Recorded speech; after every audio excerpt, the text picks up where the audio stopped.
अस्सलामुअलैकुम नाज़रीन व हज़रात, मैं हूं आपके साथ आपका मेज़बान रहीम अहमद ख़ान। इस्तकबाल करता हूं आपका तस्नीम टीवी पर। नाज़रीन, इस वक्त आप मुलाहिज़ा फरमा रहे हैं हमारी ख़ास पेशकश, जिसका नाम है तस्नीम ख़ास मुलाकात। मुलाकात के आज के इस एपिसोड में हमारे साथ इस वक्त मौजूद है हाजी सईद अहमद साहब, जो वर्तमान में फ़िलहाल अगर हम बात करें तो APJ Abdul Kalam Azad education and welfare society में जनरल सेक्रेटरी राजस्थान के ओहदे पर फायज़ है। इसके साथ ही आप वो तमाम काम सरअंजाम देते हैं जो समाजी खिदमत के लिए बेहद ज़रूरी होते हैं। चाहे इज्तिमाई शादी समारोह की बात करें तो आपके ज़रिए से इस तरह के प्रोग्राम भी इनेकाद किए जाते हैं, साथ ही तमाम तरह की समाजी खिदमत आप सरअंजाम देते हैं।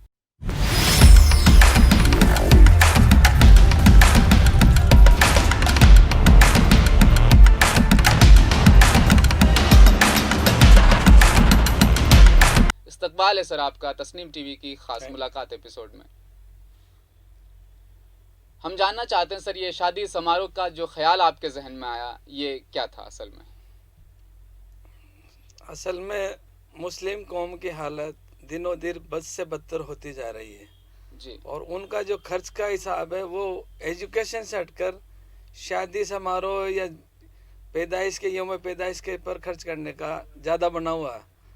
ऐसे में जो मिडिल क्लास है या अपर मिडिल क्लास है या हाई क्लास है, वो तो अपनी बच्चियों की शादी जैसे जैसे कर लेते हैं, लेकिन जो नीचे का तबका उसके लिए लड़की जो अल्लाह ने रहमत बना के भेजी वो जहमत साबित होती है। और यही वजह है कि जब बच्ची पैदा होती है तो घर वाले रोते हैं।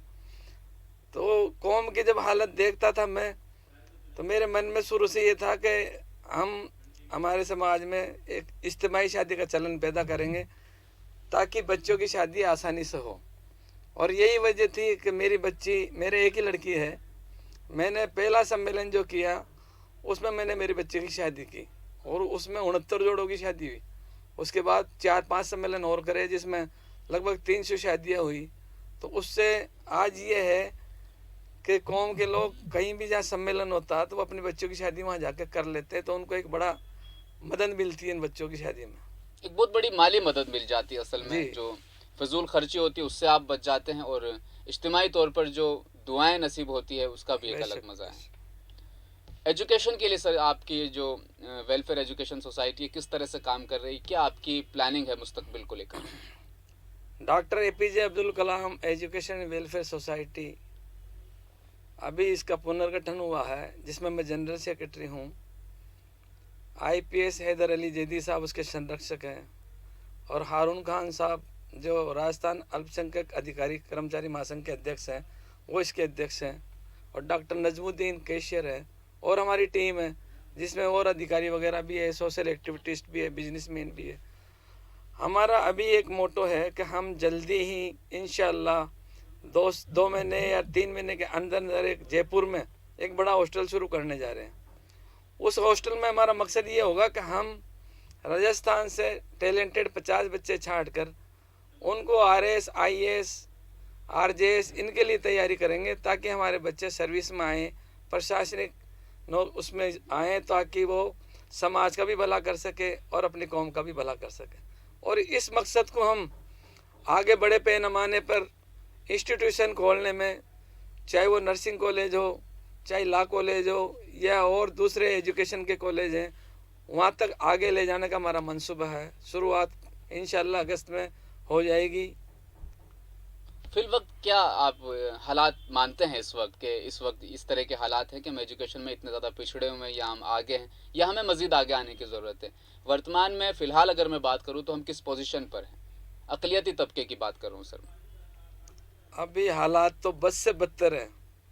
शायद ये आज़ादी के बाद ये जो दौर है वो सबसे बदतर दौर है, जहाँ एडमिनिस्ट्रेशन हो, पुलिस हो या जुडिशल हो, कहीं भी हमारे नुमाइंदे आज हालात देखें तो 1% भी नज़र नहीं आ रहे। और इसकी बड़ी वजह कि हमारे जो खर्च हैं वो हमने मकानों और शादियों में ट्रांसफ़र कर दिए, जबकि ये होने चाहिए एजुकेशन पर। जी। अच्छा काबिल बच्चा होगा तो वो ऑटोमेटिक अपने मकान बना लेगा, अच्छी शादी कर लेगा, लेकिन हमारा ज़्यादा ध्यान अच्छे मकान बनाने पर और अच्छी शादी करने पर है, इस पर नहीं है कि हमारा बच्चा अच्छी एजुकेशन हासिल करे, अपनी ज़िंदगी अच्छी गुजारे। और यही वजह है कि हम बस से बदतर हालात में चले जा रहे हैं। दूसरी बड़ी वजह कि हमने हमारे हालात पर गौर व फिक्र करना छोड़ दिया। जो कौमें अपने हालात पर गौर व फिक्र नहीं करती उनकी अल्लाह भी मदद नहीं करता। हमें अपने हालात पर गौर व फिक्र करना चाहिए और हमारे खर्च को जो शादियों में या फिजूल या मकानों पर हो रहे हो उसको कम से कम 20 साल तक सिर्फ एजुकेशन पर खर्च करना चाहिए।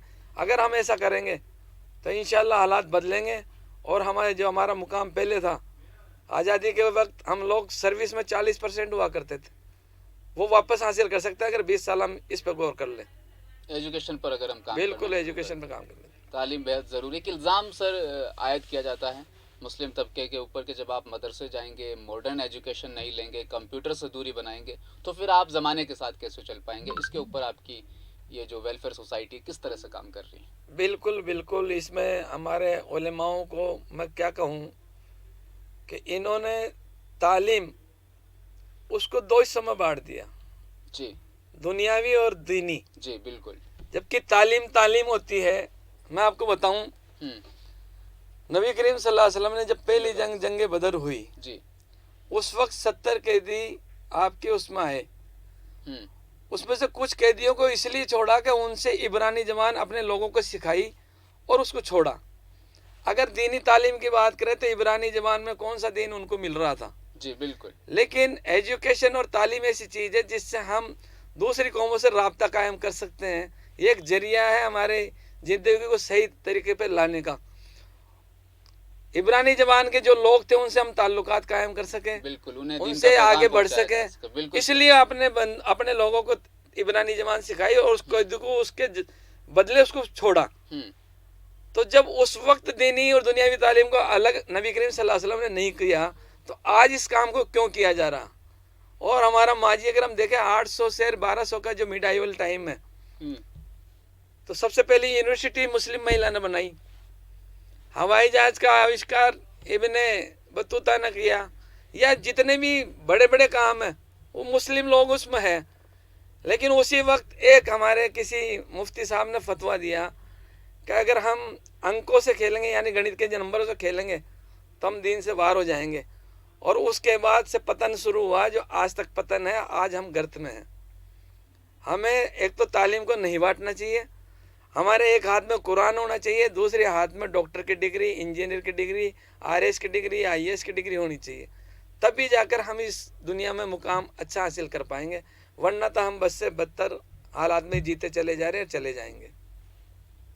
इस वक्त सर मुल्क की फ़िज़ा की अगर मैं बात करूं काफ़ी ख़राब होती हुई नज़र आ रही है। मामला हिजाब से शुरू हुआ, हिजाब के बाद नमाज, हलाल गोश्त, इसी तरह से लाउड स्पीकर, फिर झड़पें होनी शुरू हुई, तशद्दुद हुआ, मज़हब के नाम पर खूब नारे लगाए गए, हाल फिलहाल मस्जिदों पर लगातार हमले किए जा रहे हैं। इन तमाम मुद्दों को आप किस नज़र से देखते हैं?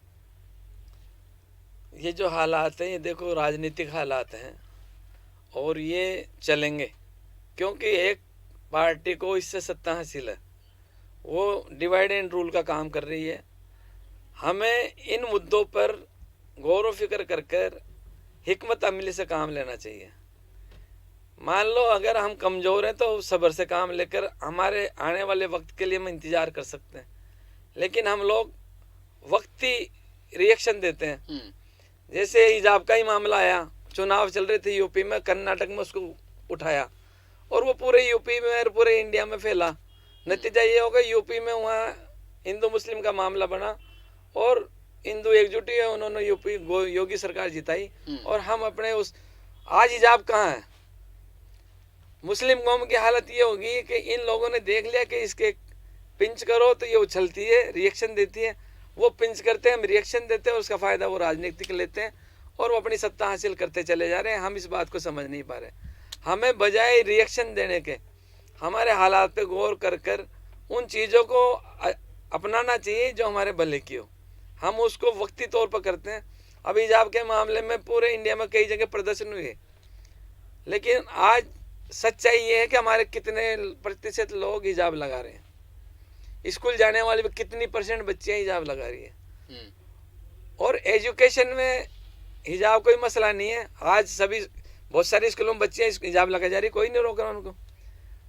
तो हम ये देखते नहीं कि हमें रिएक्शन किस वक्त करना चाहिए और कैसा करना चाहिए।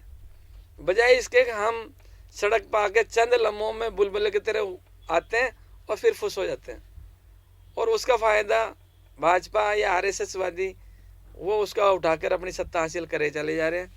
और ये माहौल अभी तो रहेगा। हमें इस पर गौर व फिक्र करना चाहिए कि इसका रिएक्शन करने से हमें कितना नुकसान होता है। जब तक हम नहीं करेंगे तो हमें नुकसान तो होगा। मस्जिदों पर हमले किए जा रहे हैं। ज्ञानवापी मस्जिद का केस आपके बिल्कुल सामने है। एक पक्ष कह रहा है शिवलिंग है, दूसरा पक्ष कह रहा है ये फव्वारा है। इस पर आपकी क्या राय है, क्या मानते हैं? इसमें वही पॉलिटिक्स की बात है।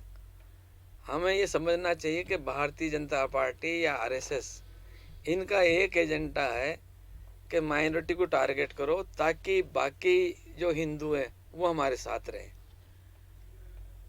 माहौल ऐसा बना दिया गया है हमारे खिलाफ, बच्चे बच्चे के दिमाग में ये भर दिया गया कि हम आतंकवादी हैं, हम निर्दयी हैं, हम एजुकेशन हम हासिल कर नहीं रहे, तो हम प्रशासनिक व्यवस्था में भी नहीं है, हम बिजनेस में भी नहीं है। हमारे अगर मोहल्लों में जाएं तो हम मोहल्ले में एंट्री करते ही पता चल जाएगा मुस्लिम मोहल्ला। क्यों? ज़्यादातर नौजवान हमारे होटलों पे मिलेंगे या बाहर पट्टियाँ लगी उस पर बैठे मिलेंगे। हमें बजाय उस रिएक्शन को देने के, हमें इस हालात पर आना चाहिए कि हमारे मोहल्ले में जो नौजवान बेरोजगार है या लोग पट्टियों पे बैठ रहे हैं या होटलों पे बैठ रहे हैं, उनको सही जगह सही काम में लगाएं ताकि वो अर्निंग करें और अपने बच्चों को एजुकेशन दें। हमें फ़िलहाल टारगेट एजुकेशन पर रखना चाहिए और इन मुद्दों को छोड़ दें। जहाँ जहाँ जो मुद्दा उठ रहा है वहाँ की लोकल लीगल टीम बने और वो लीगल टीम वहाँ कोर्ट में लड़े, बजाय ये कि पूरा ऑल ओवर इंडिया में हम रिएक्शन करें। उस रिएक्शन का कोई बेनिफिट भी नहीं मिलता, प्लस हमारे रिएक्शन का सामने जो पार्टी है वो ज़्यादा फायदा उठाती है। तो हमारा टारगेट इस टाइम उन मुद्दों पर ज़्यादा गौर न करके अपना एक टारगेट बनाना चाहिए कि हम एजुकेशन में आगे बढ़ें और हमारे जो ये नौजवान हैं या हमारे जो बुजुर्ग हैं जो होटलों में बैठते हैं उनको वहाँ से हटाकर उनको किसी भी काम में लगाए ताकि उनकी अर्निंग और वो एजुकेशन में आगे बढ़ सके। इन तरह के तमाम जो है कार्रवाई की जानी चाहिए, बिल्कुल करनी चाहिए। इसके लिए बहुत काम की ज़रूरत है। और कौन से ऐसे फील्ड है जहाँ पर अब तक काम नहीं हुआ, अनछुए पहलू है और इस्लाम की तरक्की उन्हीं चीज़ों से वाबस्तगी रखती है कहीं ना कहीं? इस्लाम की तरक्की असल में जो हमारे मदरसों की जो तालीम है जी, वो भी पूरी तौर से इस्लाम पर नहीं है। इस्लाम को महदूद कर दिया गया कि इस्लाम नमाज पढ़ लो, रोज़ा रख लो, हज कर लो, ज़कात दे दो, खाली ये इस्लाम है। जबकि ये इस्लाम के 5 फ़र्ज हैं, बिल्कुल सही है, लेकिन मामलात एक बड़ा हिस्सा है इस्लाम की ज़िंदगी का। हमारी 24 घंटे की ज़िंदगी दीन के मुताबिक होनी चाहिए। अब दीन में हम पड़ोसी के साथ क्या मामलात करते हैं, हमारे मुल्क के लिए हम क्या कर रहे हैं, हमारे देश के लिए हम क्या कर रहे हैं, ये सब चीज़ें आती हैं। हमारे रिश्तेदार से हम क्या व्यवहार कर रहे हैं, हमने इन सब चीज़ों को छोड़ रखा। आज एक 5 वक्त नमाजी, वो नमाज तो पाबंदी से पढ़ रहा, लेकिन जब किसी का हक देने की बात आती है तो उस पर वो पिछड़ जाता है। एक 5 वक्त नमाजी, वो नमाज तो पढ़ रहा, लेकिन रास्ता तंग करना तो सबसे पहले चबूतरा वो बनाता। एक 5 वक्त नमाजी अगर वो दुकान कर रहा तो रोड पर सामान फैला कर रखता। तो हम जो पेश कर रहे हैं ना, वो हमारा जो पेश होने की बात है वो सब हम सही तरीके से नहीं कर रहे, और यही वजह है कि सामने जो दूसरे लोग उनको इस्लाम को बदनाम करने में आसानी हो रही है। अखलाक को दुरुस्त करने की ज़रूरत है। बिल्कुल, अखलाक को दुरुस्त करने की ज़रूरत है, मामलात को दुरुस्त करने की ज़रूरत है, और जितने और सामाजिक पहलू हैं उनको दुरुस्त करने की ज़रूरत है। जी बिल्कुल सही आपने फरमाया कि अखलाक को दुरुस्त करना बेहद ज़रूरी है, क्योंकि हालात इस तरह के बनते जा रहे हैं। मैं आपकी जानिब से एक पैगाम मौसूल करना चाहूँगा हमारे नाजरीन के लिए। बद से बदतर हालात होते जा रहे हैं, मुल्क की फ़िज़ा लगातार ख़राब होती जा रही। आज भी जामा मस्जिद पर एक केस किया गया, लगातार बातें सामने आ रही है कि वहाँ विष्णु मंदिर है, लगातार ऐसी बातें खुलकर सामने आ रही हैं कि मूर्तियाँ वहाँ दबाई गई है। मुल्क की फ़िज़ा लगातार ख़राब होती जा रही है। ऐसे आलम में आप क्या पैगाम हमारे नाजरीन को देना चाहेंगे? मैं ये कहना चाहूँगा कि हमें अपने हालातों पर गौर फिक्र करना चाहिए, और ये मामलात कोर्ट में जा रहे हैं जी, तो कोर्ट में हमारी सॉलिड टीम को लगाकर उसको तो कोर्ट में लड़ना चाहिए, और बाकी हमें अपने हालात पर गौर कर कर सामाजिक व्यवस्था में हमारे अखलाक सही हो, हमारे मामला सही हो, और हम एजुकेशन में आगे बढ़ें। सर्विस में हम आए कंपटीशन देकर। क्यों, जब तक आप एडमिनिस्ट्रेशन में नहीं होंगे, आपके जज नहीं होंगे, आपकी पुलिस में आपकी व्यवस्था नहीं होगी, आप एडमिनिस्ट्रेशन में नहीं आएंगे तो आपकी हिमायत करने वाला कोई नहीं होगा और एक तरफा कार्रवाई आपके खिलाफ होगी। अभी करौली में ही मामला आया, पुलिस ने जिन लोगों ने आग लगाई उनके साथ खड़े रह के पुलिस ने भी साथ दिया, उनको रोका नहीं तो वो उसकी मदद करना ही हुआ।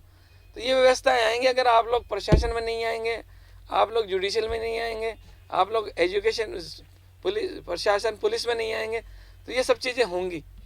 हमें दो मौक़ों पर लड़ना पड़ेगा, जुडिशल में भी बिल्कुल पक्के तौर पर लड़ना पड़ेगा और लोकतंत्र में लड़ने की जो व्यवस्था उन स्तर पे भी हमें लड़ना पड़ेगा। और ख़ास तौर से हमारे रहनुमाई की जो टीम है उसको इसके लिए ट्रेन करना पड़ेगा कि अभी आजकल हमारे जो युवा नेता हैं तो उनमें ये एक बड़ी कमी है कि वो वोटिंग की व्यवस्था की नेतागिरी अलग करते हैं और समाज के लिए कुछ करना हो तो वहाँ वो बेक हो जाते हैं। बिल्कुल। तो ये एक बड़ा खसारे का काम है जो हमारे रहनुमाई कर रहे हैं। वो लोग जब वक्त की जरूरत होती है, आज मान लो ये मामले तो हो रहे हैं, तो कौन सी पॉलिटिक पार्टी है जो इस काम को उछाल कर आगे ला रही है या मदद कर रही है? और इसकी बड़ी वजह कि हमारी जो रहनुमा है वो इनमें ट्रेंड नहीं है, तो उनको जहाँ लगता है कि मैं कुछ करना तो वो कर लेते हैं, बाकी बस साइलेंट। और ये साइलेंट होना हमारे लिए बहुत ज़्यादा नुकसानदेह साबित हो रहा। हमें इस पर गौर फिक्र करके आगे बढ़ना चाहिए। बहुत बहुत शुक्रिया हाजी साहब, आपने हमारे उन तमाम सवालात के जवाबात दिए हैं। हमारी नाजरीन के हमारे कहीं ना कहीं ये सवाल थे जिनके जवाबात आज आपने दिए हैं। हमारे स्टूडियो में तशरीफ़ लाने के लिए आपका बेहद शुक्रिया। तमाम आपकी नसीहतों को याद रखेंगे, ख़ासतौर पर आपके लिए दुआ करेंगे जिस मकसद को लेकर आप चल रहे हैं, हॉस्टल को लेकर, अल्लाह ताला आपको कामयाबी अता फरमाए। मुलाकात की आज की हमारी किस्त यहीं इख्तिताम पजीर होती है। मैं लेता हूँ आपसे इजाज़त। आप देखते रहिए अपने मेज़बान रहीम अहमद ख़ान के साथ तस्नीम ख़ास मुलाकात। अल्लाह हाफ़िज़।